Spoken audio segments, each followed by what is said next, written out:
के most famous Bihari लाल तंबाकू वाले के पास। गाइस आप जो ये पत्ता देख रहे हैं ये कोई मामूली पत्ता नहीं है, इसे बनाने में 9 महीने लगते हैं। होता ये है कि जब तंबाकू का पेड़ बड़ा हो जाता है तब उसे ऊपर से काट दिया जाता है और नीचे के सिर्फ गिने चुने 12 से 15 पत्तों को ही रखा जाता है। फिर उन्हीं पत्तों में पानी डाल डाल के उसे बड़ा किया जाता है और जब वो बड़े हो जाते हैं तब उन्हें काट के 6 दिन तक सुखाया जाता है। 6 दिन के बाद जब वो सूख जाते हैं तब उसके ऊपर टाटा सुमो चलाया जाता है। जी हाँ, उसके ऊपर टाटा सुमो चलाया जाता है जिससे कि तंबाकू अच्छे से पिस जाए। इसके बाद सबको इकट्ठे करके रस्सी से बांध के कमरे में लटका दिया जाता है जहाँ वो करीब 2 से 3 महीने तक सूखते हैं। 2 से 3 महीने के बाद कमरे को खोला जाता है और फिर कमरे के फर्श यानी जमीन पे लकड़ी के बुरादों को रखा जाता है और उन बुरादों के ऊपर केमिकल छिड़का जाता है। और जो केमिकल यहाँ छिड़का जाता है ना, इस केमिकल का नाम अगर आप लोग को बता दूं तो आपके पैरों तले जमीन खिसक जाएगी। यहाँ एमोनिया का यूज किया जाता है। ये वही केमिकल है जो घर के साफ सफाई करने वाले चीजों में डलते हैं। अब आप खुद समझ लीजिए कि ये कितना ज्यादा हानिकारक है।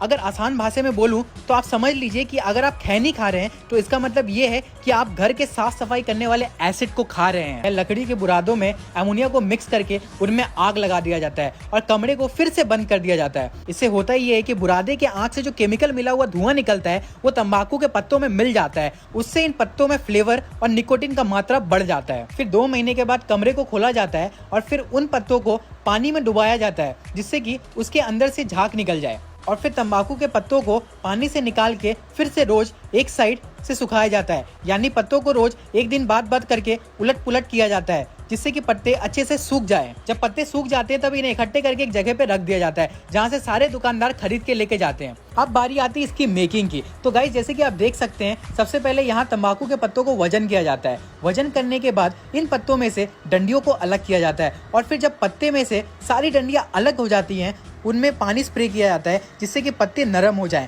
और उन्हें अच्छे से काटा जा सके।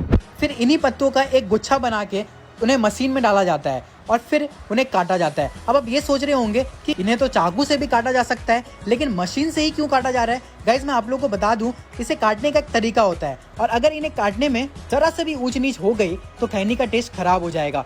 जब इसका काटना हो जाता है तब इसके साथ चूना भी दिया जाता है क्योंकि तंबाकू को अगर ऐसे ही खाया जाए तो हमारे मुंह के स्किन को जला सकता है, इसलिए उसे चूने के साथ मिला के खाया जाता है। तो गाइज ये था प्रोसेस जानलेवा जहर यानी खैनी को बनाने का। लोगों को जब पता होता है ये जानलेवा चीज़ है फिर भी पता नहीं लोग इसे क्यों खाते हैं। तो गाइज आप इस वीडियो को हमारे उन भाइयों तक पहुंचाइए जो कि तंबाकू का सेवन करते हैं।